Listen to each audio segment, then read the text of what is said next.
Oh, wow. Yes. Another big week. Another big week's gone by. I know. It's crazy. Welcome back to the Music Bar Podcast. I can't believe I'm still here. Episode Busy week. What episode are we up to now? 7. Nah. 8. Otto. Remember I Yeah. said that before we went on air? No, that's right. Just using my little bit of rudimentary Italian. I don't understand. Had a good week? Yeah, I did. Yeah. So Any other busy. news? No, work's busy. Too much news in the week, and sometimes you go, oh, it's too much. Yeah, just turn it off. Yeah, I know. Over it. Over it. Yeah, let's just have a really interesting idea I had. I'm excited about this one. I came up with an idea of doing just questions about things, just to kind of get you guys to understand a bit more about us, what we like. But I was trying to find a topic, and I couldn't really narrow one down to cover 40 minutes or so. Mm-hmm. So I thought we'd just jump through just a bunch of different little questions and answers and just get I'm them all out of the way. I'm completely unprepared here. Chris has done. Yeah. I am unprepared. I have no idea what these questions are. So I'm looking forward to this. You have to remember too, it's opinions of us only. It's not like it's researched. It's not like highest to this, highest to that. It's just what we like. Everything I say is a fact, and if you disagree, you're wrong. It's on Wikipedia, isn't it? No, we don't trust Wikipedia. We trust Dan. Trust me. So yeah, we're going to start with just a very quick. What's the best Australian band? And I decided to ask this question based on, I don't know still. I know AC/DC are classed as Australian, just like Bee Gees are. Okay, right, yeah. I don't really class them as Australian. Why don't you class AC/DC as Australian? Because I've lived in England most of their career. Okay, I categorise them as Australian out of pure desperation, but let's put it this way. Take AC/DC out of the equation. Mm-hmm. And Bee Gees as well, not that you'd choose them, but who do you think is Australia's best band for Australia or international, wherever it may be? Oh, and you can base it off album sales, you can base it off just your own opinion of what your music you think's gone, whatever you like. What do you reckon? So I'll give you my answer in a second. Yeah, this is a good one actually, because I naturally do go to AC/DC, and I pick them because they formed in Sydney. Yeah. So you've got to look at that. They formed in Sydney. Their formative years were here in Australia. They played literally all their first touring. They learned how to do it all here in Australia. Mm-hmm. Malcolm is buried here in Australia. Is he really? Yeah. Malcolm's buried in Sydney. So it's here. So I'm going to categorise AC/DC. I think they're probably they are one of the all-time great bands. Yep. But I'm with you. If I had to kind of look at something that was purely Australian, take them out of the equation. Take AC/DC. That will be the answer for both of us. Yeah, take AC/DC out of the equation. I'm with you. I can't categorise the Bee Gees as an Australian band. I've never felt comfortable at that. But yet the connection is so strong here. Yeah. The connection is, up at Redcliffe, they've got Bee Gees Way. Yeah, I've been there, but I still find it very intriguing that they actually have that. It's Australian doing what we do with New Zealand artists. Yeah, they were born in England, but because they formed and they played their very first gig at the Redcliffe Speedway. Yeah, I get it. You got to take what we can. We do feel sometimes like we're left out of it. Yeah. Now, so who do you think? The actual greatest Australian act? I am going to go. Look, it's first Cold Chisel. Okay. I still think Cold Chisel are the greatest Australian band. I think they could only have come from Australia. Mm-hmm. It's funny though, because their influences were so American and English. They loved the English bands like Deep Purple and Led Zeppelin and Free. You can hear that in their early stuff. They love the American blues and soul like Ray Charles, and they loved Elvis and the Doors. Mm-hmm. You can hear it. Jerry Lee Lewis, you can totally hear Jerry Lee Lewis in their music. Yet it's so of this country. There's no other band in Australia or in the world that sounded like Cold Chisel. And when Jimmy Barnes went solo and tried to crack America, he was never going to crack. He's too rough for Americans. There's something about the roughness of Cold Chisel when you hear about their early gigs and playing at places like the Largs Pier Hotel in Adelaide, which was a bloodbath. Mm. You know, and this was a band that could play in front of the bloodbath, start the bloodbath, finish it, and still finish their gig. You know, and AC/DC played to these sorts of acts too. But there was something about Cold Chisel. It was all, I think people felt when they were watching Cold Chisel, they were watching and listening to themselves. Right. They could relate. They could relate. Let's keep it to a minimum because we've got a lot. Oh, shit. Okay, who's yours? Quick, because I was going to go on a list, but you go. You won't stop. I know. I know, yeah. So my Australian album, band, I mean, Yeah. again, like I said before, AC/DC, but no, Silverchair to me. Yeah, you love Silverchair. I love Silverchair, and I'll tell you why later on in my cool thing. But Silverchair to me, I think they did really well overseas. They stopped. I wish they didn't stop at Young Modern. I wish it kept going, but I'm listening to the podcast at the moment, and it's really made me go back and listen to them more and more. And I wasn't really into Cold Chisel when I was younger, and I wasn't really into the Australian side of music that much. I was more so into American side. So hearing these kids come out and do Frog Stomp, and then the progression of their music, but also the progression of what Daniel Johns was doing with music, I just find him to be one of the greatest Australian musicians ever. Not bad for a bunch of 14-year-old kids. Well, he was only 14 for a year and one album. Yeah, I know, but... Young Modern is amazing. Diorama is amazing. But the fact that they got signed without having their... It was a competition on a television program. Yeah. You just had to put in, you just had to write a proposal as to why your band was best, because my brother's band entered that same competition. Oh, did they really? And they didn't get picked. There you go. And that was the thing. You didn't no demo tape, no photo, no nothing. It was a real blind thing. Listen to this podcast about Silverchair.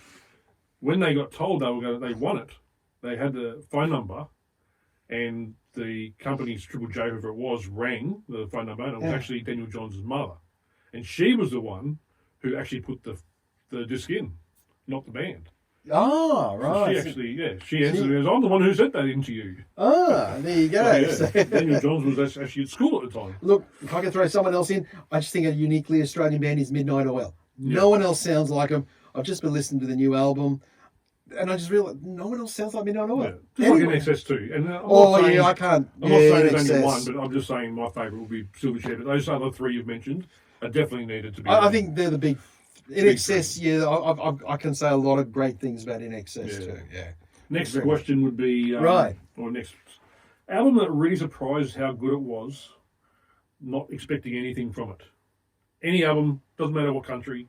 These are I'll go for questions mine without first. you. Time to think. Yeah, I'm going to need some time to think about this one. Yeah. I've already done a get on it on this subject, but N Minor, when I first found out that Phil Anselmo was going to bring out a new album. Phil Anselmo being from Pantera. I couldn't wait to hear this because I love listening to him sing, but I was so shocked and I didn't like what I heard, and it grew on me, and I love it still to this day. So N Minor's album, it's just one of those albums that really surprised me, and it surprised me that I like it as much as I do. And you? Gee, this is such a hard one because I listen to so much music, and it's not jumping out of me. So the criteria here is I wasn't expecting to like the album, and then I listened to it and I kind of went, hey, that was pretty damn good. It was better than you expected, yeah. That was better than I expected. I suppose the one for me, it's probably the recent one, was the Belle Phoenix album that I did put on my get on it.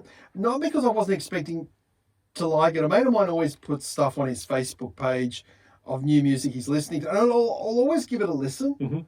And I'll always kind of go, oh, yeah, that's cool. And a lot of the time it's just like, oh, yeah, that's cool. I don't mind that. Yeah. You know, but that one I listened to and just went, holy crap, that was so cool. Yeah. So, probably the Belle Phoenix album, The Glorious Dead. Fair enough. That was mine.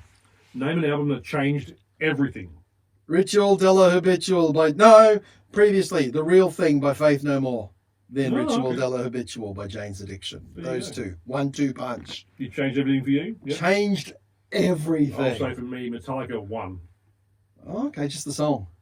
Well, the album Justice for All. Just for All, yeah, no. The song changed it for me, but the album just changed it for me. Oh, Faith No More is The Real Thing.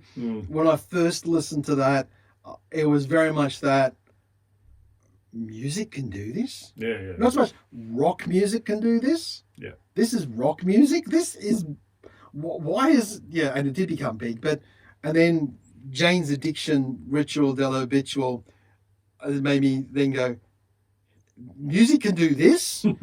Music doesn't have to be about chicks and drugs and rock and roll. It can be about art and life and meaning politics. and politics, whatever.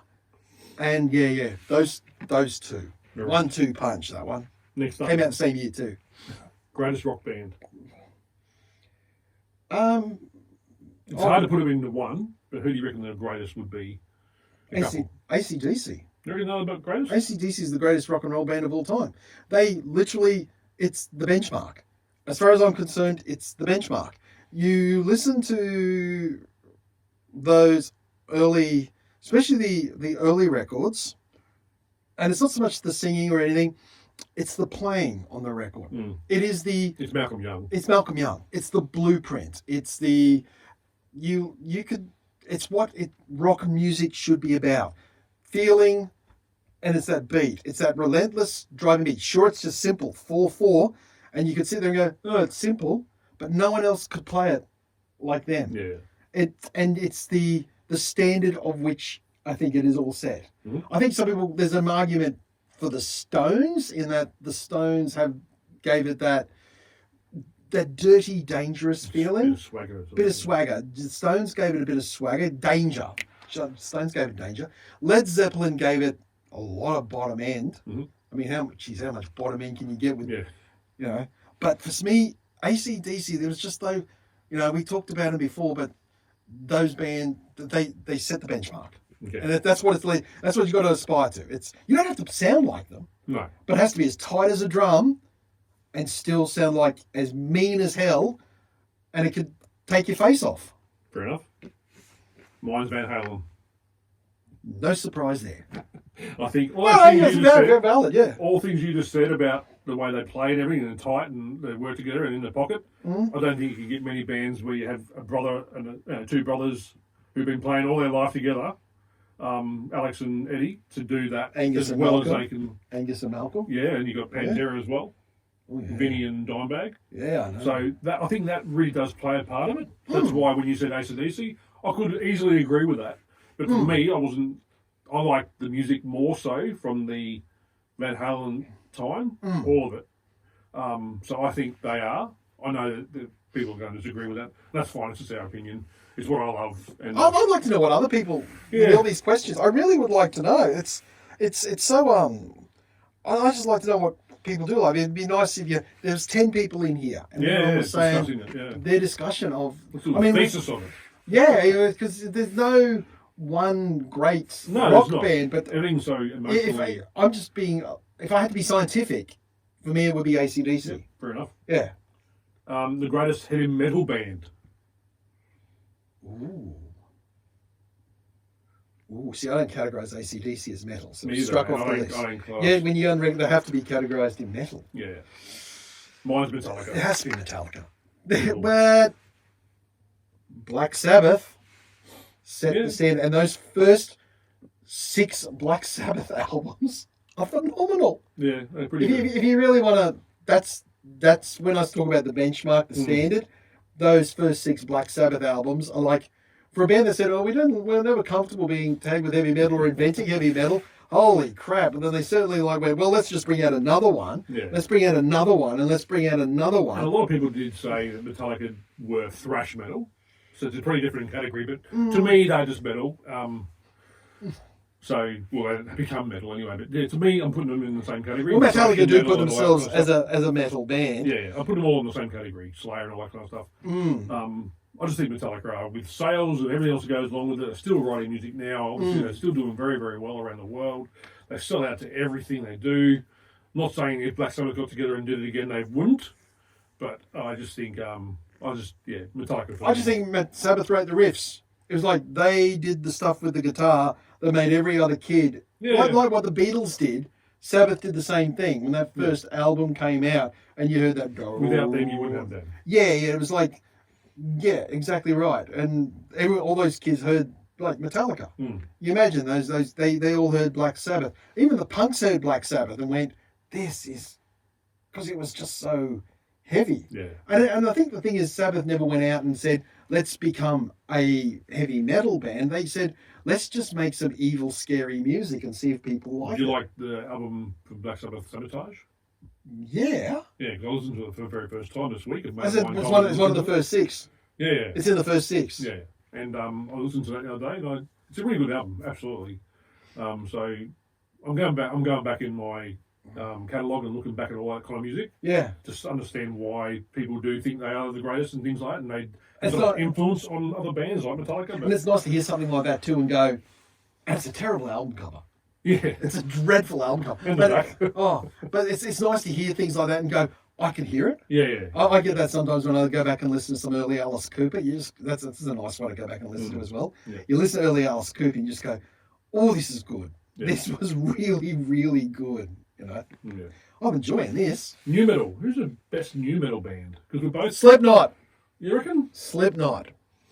Without doubt. I actually don't like putting them in the new metal category. Well, I looked it up the other day, the new metal category, and this is what was in there: Korn, Limp Bizkit, Linkin Park, Slipknot, Deftones, Oh, they're all System of a Down, Mudvayne, Disturbed, Rage Against the Machine, Evanescence, Rage Against the Machine getting Evanescence. and Machine Head were the top Okay. bands out of that. There was a bunch of other ones that weren't as well known. But out of them, Korn were great when they first came out. well, again, I don't think they had a great album. They No, had that's good some great songs, They though. had good songs, and Slipknot's the same to me. I don't think Slipknot have a great album all the way through. No, but But they have really good songs here and there. and they're an amazing live act. And Yeah, they are. I do admit, and it happened to me the other day. I was driving the car, I had my playlist on, and then Slipknot song came on, Mhm. and I started doing this in the car and Crashing crashing and along. bumping everybody And up I the went, road. yeah, that's why I just burst out Slipknot. they're still a band that make me go, as soon as I hear I'm it, excited to see. I'm just like, Yeah. yeah, Slipknot are, you know, Yeah. ow, I just hit the computer, ow. That hurt. For me, though, System of a Down, I still think Slipknot's probably better. But System of a Down, when they released that album, Toxicity. yeah, Oh, yeah. that's with Hollywood and all those things on. Aerials and Chop Suey. You just don't get anything better than that. Chop Suey. How good is Chop It's Suey? a good album all the way through. But So- the thing is, Chop Suey was one of those songs I felt much like when I first heard Faith No More. Oh, right. When you first heard Chop Suey, you kind of went, "Oh wow! Mm. You mean heavy metal can do this?" Yeah, exactly. It was like they took They took it to a new level. they I took it think. to a new level completely. And so did Slipknot, don't get me wrong. Yeah, but To a different level, but a lot of people talk about new metal and disdain, but when you have acts like Slipknot, and if you don't like Iowa, their second album, is definitely one of the heaviest Yeah. albums you'll ever hear, as in terms of absolute ferocious, evil sounding music from start to finish. from start to finish. Yeah. Iowa is that record. Yeah. You know, so yeah. Surprised Evanescence was in there, but I guess they are. Oh, probably. people like them. Yeah. I can't stand. I'm sorry, but I cannot stand her voice. Oh, No, really? Amy, whatever her name is. Oh, it just does my head in. Who do you reckon the greatest or one of the best blues player would be? There's so many which I can't list because there's so many people out there who have done blues since rock was kind of originated from that. But the top list for me, you have people like obviously B.B. King, you've got Buddy Guy, Eric Clapton, Robert Johnson, Stevie Ray Vaughan, Gary Moore, Joe Bonamassa, and John Mayer even. But for me, I just think the greatest blues would be Stevie Ray Vaughan to me. I'm going to go with Howlin' Wolf. Really? Back to the source, yeah, Howlin' Wolf. That Oh, smokestack line and Yep. all that stuff's just great, you know. I love listening to Howlin' Wolf stuff. But Stevie Ray Vaughan, man, he was from another planet. He wasn't from another planet. He was like Jimi Hendrix, you know, when people say Jimi Hendrix went back to his home planet, maybe that happened with Stevie Ray Vaughan too. Mm. He was not of this earth. No, he was incredible. All Yeah, his albums. He's the only blues player I really listen to. Yeah, he's probably the only one that I'm a bit dismissive of, but when it comes to Stevie Ray Vaughan, it's You gotta like, put it on. yeah, It's worth listening to It's every worth listening album. to, yeah. So yeah, that's pretty quick and easy. But yeah, Stevie Ray Vaughan. This is an interesting one. Who's the greatest frontman? Now, when it comes to frontman, Frontman or woman? I'm not saying front. Okay, I say frontman for starters. Okay, right. Yeah, And yeah. I'm not saying singer. Mm-hmm. I'm saying frontman because to me, they're two different things. Mm-hmm. My favourite frontman would be David Roth. Mm-hmm. But as a singer, he's definitely not the greatest singer. Well, definitely not. But as a frontman, he did amazing things back then in the late 70s and early 80s that no other band had a guy who could do, which would have bring in the crowd and the audience and made you, if you're not a musician, wanting to watch Eddie's fingers, you're watching someone do something on stage that's never been done before. So as a frontman, I don't think you can get past him in my mind. Mm-hmm. What about you? I've got a couple. Mm-hmm. Bruce Springsteen and Bono are two people, like them or hate them, they're two artists that play massive stadiums. Mm-hmm. And you know how impersonal playing in a, going to see an act in a massive stadium is? Yet they're two artists, I find, that can make the person in the very back row feel like they're part of the show. Yep. So I put those two, but Michael Hutchence, man. Michael Okay. Hutchence. If anyone was born to play in front of a crowd, Michael Hutchence. Yeah, he was pretty good. I watched some of that old live baby, when they're at Wembley, and he was just he was electric. He was born to be a frontman. I think David Roth is the same. Yeah, I find David Lee Roth a bit more of a show off.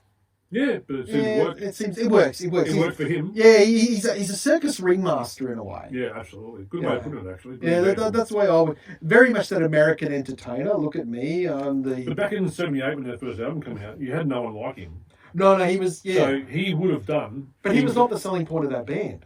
Well, he was one of them. Yeah, but it was definitely him and Eddie. It was Eddie. Eddie was the one who, like I said, if you're a musician, if you don't play instruments, you're not watching Eddie. No. You're watching this guy do that. It's just like if you go to Slipknot and don't understand what they're doing on stage as a guitar player, you're watching the percussionists do what they do. Or Corey do what he does. You know all these weird things they do on the stage in Slipknot. True. With 9 guys. So it keeps the audience listening and watching and entertained.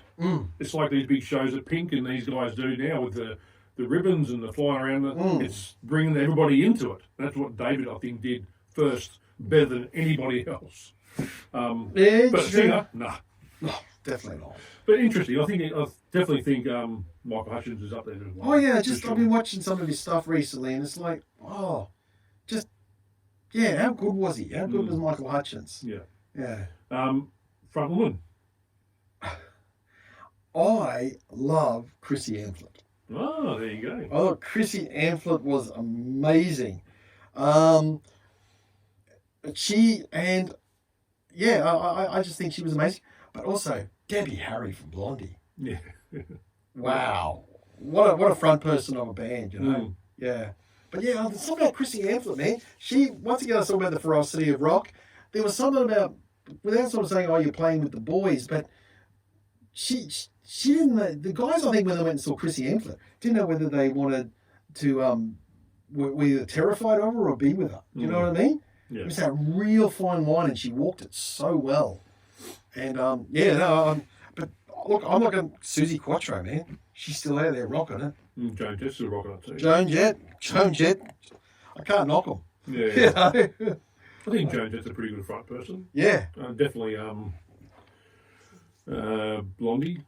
Yeah, Debbie Harry. Yeah. Yep. Not now, but back in the day. It was a pretty impressive thing there. Now, no, I've heard and seen her. She's not a young girl anymore. Put it that way. She's nearly 80. Yeah. You know, she was in her 30s when Blondie formed in 76. Oh, wow. She was already in her 30s, so it was like she wasn't a young girl. You know. I suppose. Hey, look, Madonna.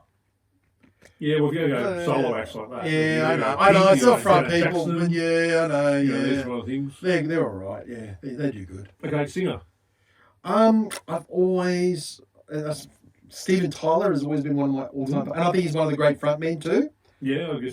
But Steven Tyler is still an amazing singer. He is. And I think he's better. He's gotten better as he's gotten older. I think David Coverdale had one of the great, and still has one of the greatest voices ever in rock music. Yep. And I am fast becoming a fan of, as a singer, technique, and everything like that, Corey Taylor from Slipknot. For sure. Oh, So I've been watching a lot of his technique, and Yeah. jeez Louise. My choice would be Phil Anselmo. Wow, that's not a one I would go with. No, because he can do everything. Yeah, which is a lot of people don't think those guys who do the. He can do everything, and that's if you listen to some of those albums from Pantera, he's got the best voice for screaming and growling. Mm-hmm. He's got the highest voice. I don't know what his range is personally, but he's got really deepness if he wants it. Yeah. Listen to N minor for starters. Yeah, he's got that deep Real growl. deep. He can growl, but he can also sing really, really high. So I think overall, for what he can do, is pretty phenomenal. So I think him.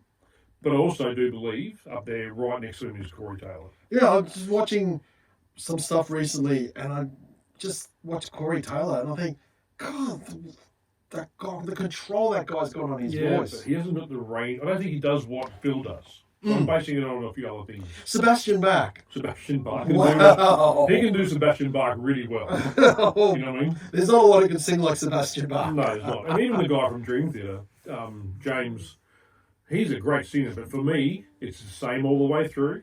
Yeah, you say that. Nothing different. I like the difference that Phil can do, and even Corey can do. Look, Ronnie Dio was probably still. No, you're not a fan, but I love Dio. Yeah. If I had to go into that real, Dio is probably Ronnie Dio is one of my all-time faves. Fair enough. Yeah, Stargazer by Rainbow is one of my all-time favorite songs. Let's go quickly through these ones. Okay. Guitarist for me is Eddie. You. Ooh, Let's go rhythm guitarist for the first. Malcolm Young.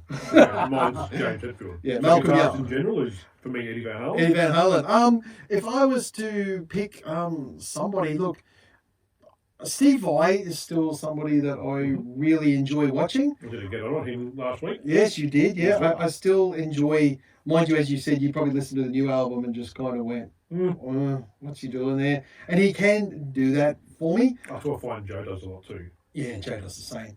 Look, Frank Zappa. Oh yeah, no, that's one Frank of them. Zappa. I was watching some stuff. I was watching him do Black Napkins the other day on YouTube, and Frank Zappa is.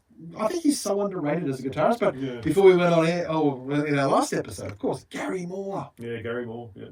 I like a lot of guitarists. There's a lot I really dig. I love Mike Campbell from Tom Petty and the Heartbreakers. I love the stuff he did on Boys of Summer and on Running Down a Dream. Mm-hmm. There's some beautiful work that he does there. David Gilmour. Actually, if there's anyone, it's David Gilmour. Yep. Comfortably Numb. David Gilmour. Okay. It's going to go longer. Acoustics, I think Tommy, like I said before. But also there's Mike Dawes, you need to watch it. So acoustically, I think that, but don't need to get into that too much. Bass player, you're a bass player. Mm-hmm. So who's your favourite bass player? My favourite bass player. Oh dear, look, I have gone through a lot of them. I always liked Eric Avery from Jane's Addiction. Sean? Sorry? Is it Sean Avery or? Eric Avery. Oh, Eric Avery from Jane's Addiction, their original bass player. I just loved the bass lines he came up with. They were the things that made me go, wow. Pardon me. I always liked, I thought Jason Newsted was pretty damn good. I really did. I thought Jason Newsted was pretty damn good. But I suppose one of the greatest bass players of all time is Bernard Edwards from Chic. Those bass lines he did on Le Freak and Dance, Dance, Dance, and I can't remember the one. It's one that you know the bass lines, a funky bass line, something that where the beat's on the one and everything like that. And those guys. But there's plenty of other bass players. There's a lot to choose from. I do actually listen to bass players and just actually listen to what they're doing. I'm going to say Flea. I can't stand Flea and the Chili Peppers. Yes, I know he plays well and he's good and all that sort of stuff. Who cares? Rob Trujillo, look, I like him, but it's too much of that for me. I find that a bit difficult to kind of watch. Les Claypool from Primus, that was pretty phenomenal. I'm choosing someone like Billy Sheehan.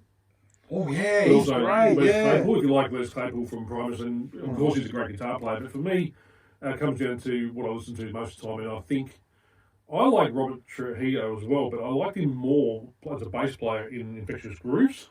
Yeah, that funky. That's what he does, I think, Mm. better. Even though Suicidal Tendencies, he did really well in that too. I don't think Metallica music for him so far has given him the right kind of like do what you want to do. He hasn't really, he's kind of like holding back still probably.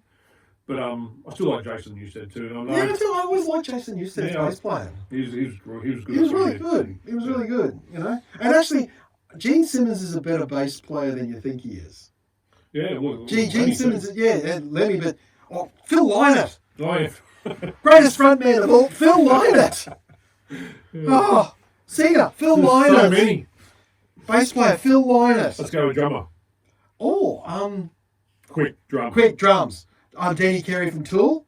Okay, Yeah, Danny Carey from Tool and Tommy Lee. Ooh. I love Tommy's Yeah, playing. there you go. Tommy's playing.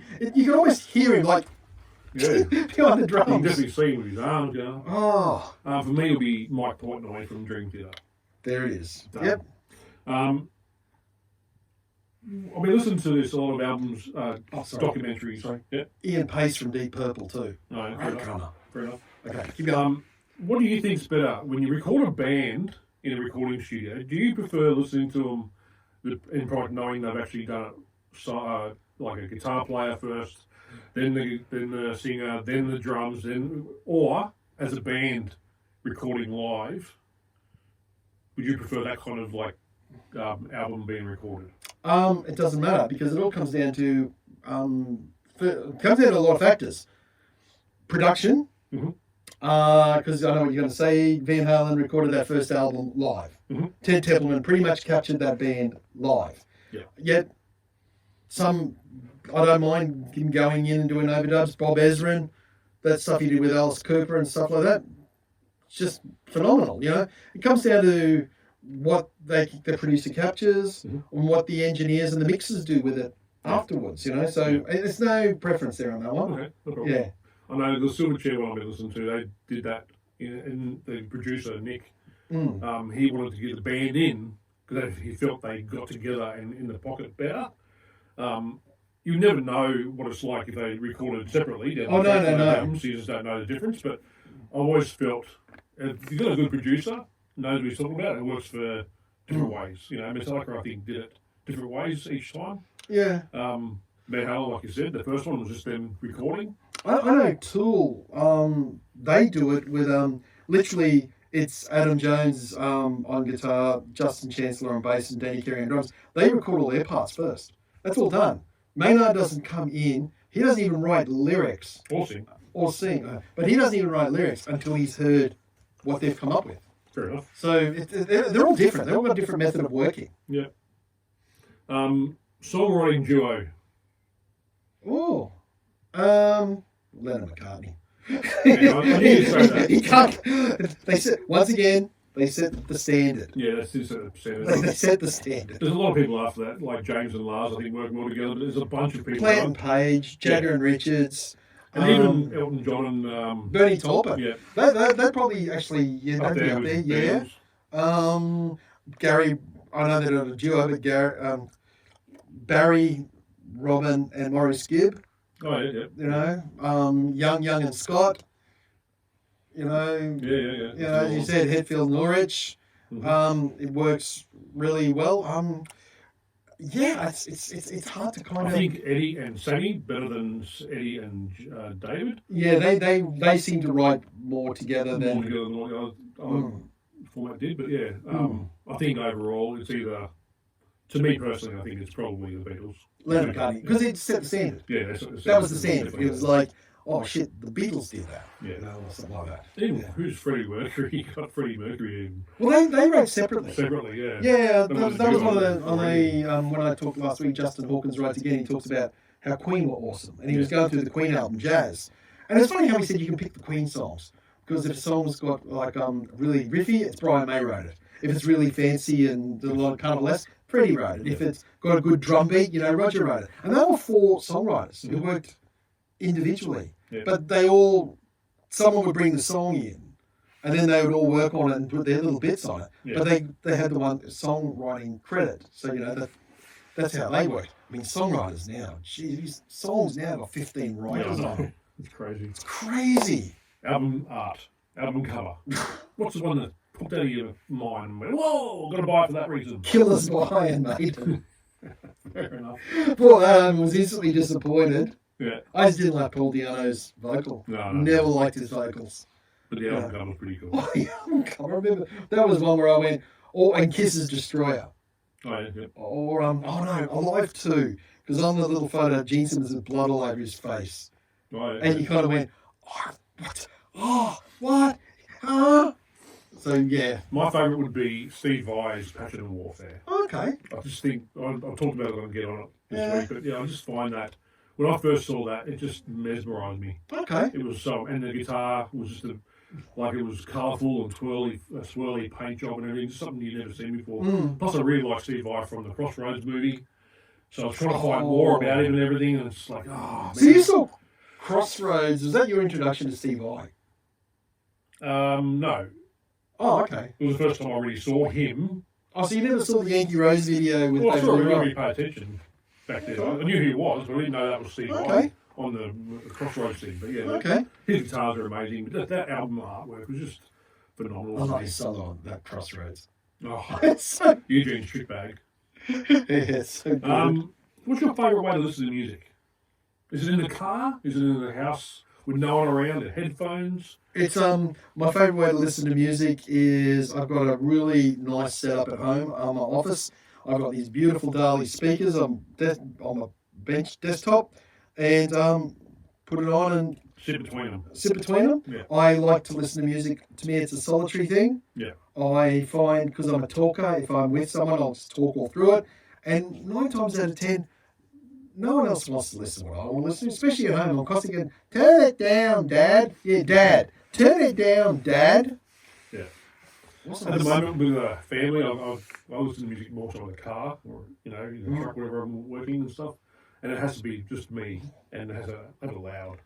Yeah, I know music can be a shared experience, but I enjoy the solitude. Yeah, same. Yeah. And when I do listen to something for the very first time, and I listen to it a few times and love it, then I have no problem just bringing it to someone else and go, listen to this. And I'll sit there watching and going, how are you responding to this? I can't do that anymore because I just know, I think I told you about Jane's addiction. I remember I did that. That's probably the last time I did that to someone. I went, listen to this, and I put on 3 days for him. Yeah. And he sat there and he went, Yeah. so when's he going to start singing in tune? Yeah. And I just kind of went, don't you listen to the guitar playing? And he just went, yeah, it's good. But I was like, okay. And that was probably the last time I ever kind of did that. You've got to listen to this, that's right. But I've always enjoyed, I've always actually enjoyed going over to a friend's place who's got a big record collection. And going through it. And I've always enjoyed that.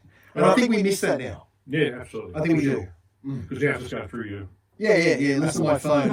It's not the same. Best live concert on DVD. This is the last one. Oh my gosh. What was the last one I kind of watched on DVD? Well, mine would be... You tell me yours. I have 2. Live Without a Net by Van Halen in 1986 changed my way of thinking about so many things. It was such a great concert, seeing these By guys... wearing red pants. Red happy pants and all that. Red your waist? Huh? That would have been... It was just so weird to see, but it was such a good concert and so much fun, and you see all 4 of them having so much fun and smiling the whole time. Because they were drunk. But, if it helps, but I also, what changed the way I thought about music and the guitar and everything was Pulse by Pink Floyd. That Pulse. concert with the big screen, it was probably, I think it was the biggest screen they ever had on stage at the time when they released that album. Pulse to me shows you that you didn't need to play 2,000 notes, you could play 1 note on a guitar and have the same effect. It could show That's you why I like David Gilmour. David Gilmour, exactly. His Kathleen solo on that video is amazing. Yeah, so those 2 albums for me are the best live ones I've ever seen. Pulse, definitely. Yep. It has to be Pulse. And it wasn't just also the visuals, it was the sound. Yep. I remember it was like, it came out in the 90s, we watched it on videotape when it first came out, and it was like one of the first ones where the sound was like incredible. It was surround sound in the 90s was literally, or even just 2 stereo speakers. Yeah, I go with that. But I did think Roger Waters, Us and Them, saw that at the cinemas, and that was pretty damn good. Yeah, it was. Cool thing. So I'll go first, so you have a think. Mm-hmm. My cool thing, I mentioned earlier about Silverchair and this podcast I've been listening to. Mm-hmm. This podcast was recorded from May 2020 to November 21. It has 18 episodes. It's What's that? from a guy called Daniel Hedger. It's called Too Much of Not Enough, and it's about Silverchair. Oh, wow. From beginning to the end, or basically the beginning of how it all went to Young Modern. I find this so in-depth. I find they talk to different producers. They haven't spoken to, I haven't listened to anything with Daniel Johns yet, but I listened to talking to Ben Gillies, the drummer, and Nick, the producer, and Nick Lonay.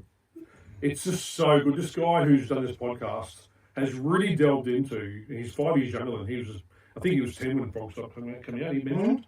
So he's gone back into it and looked into it and researched. It's really good how he goes into the chord structure of it and of songs and how he's done. Have a listen to it. Too Much of Not Enough. It's on Spotify. I don't know if it's on Apple Music, but Daniel Hedger, you've done a great job. I'm still listening to it. It's brilliant. That's my cool thing. Go. My cool thing is a book called Monolithic Undertow by Harry Sword. Okay. Harry Sword is, I think, a writer for The Quietist, which is a music website, sort of a very intellectual site for music. Right. Okay? And it's all about drone music. And I love drone music, like Sleep, Dope Smoker by Sleep. Oh, yeah. Slow, monolithic, riffing, Sun, bands like Sun with the O and the thing there. And as soon as I sort of, like even in chapter 1, I was going and then going, I've got to listen to that. Because the first thing he mentions is I went to a show where I saw Bong Ripper play their entire album Miserable in its entirety. So that's like 3 pages in, I have to stop, then go, I had heard Bong Ripper, so I go find Bong Ripper, get the album Miserable, and put it on, and I'm like, yeah. I love that long, slow, doom, sludge, riffing. Chris has heard Dope Smoker by Sleep, and he knows what I'm talking about. And he says, look, it's not an easy listen, but that's all right. But this book, and I'm literally another chapter, and then he goes on later in a new William Basinski album, who made this album called The Disintegration Loops, which is considered one of the classics of the whole noise ambient genre. I'm not even in chapter 1. I've already found 2 albums I've got to listen to. Oh, right. So yeah, Monolithic Undertow by Harry Sword. Fair enough. And on that note, we're out of here. We're out of here. Thank you very much for watching. Subscribe and like, and see you next week on the Music Bar Podcast. 2 thumbs up. See ya.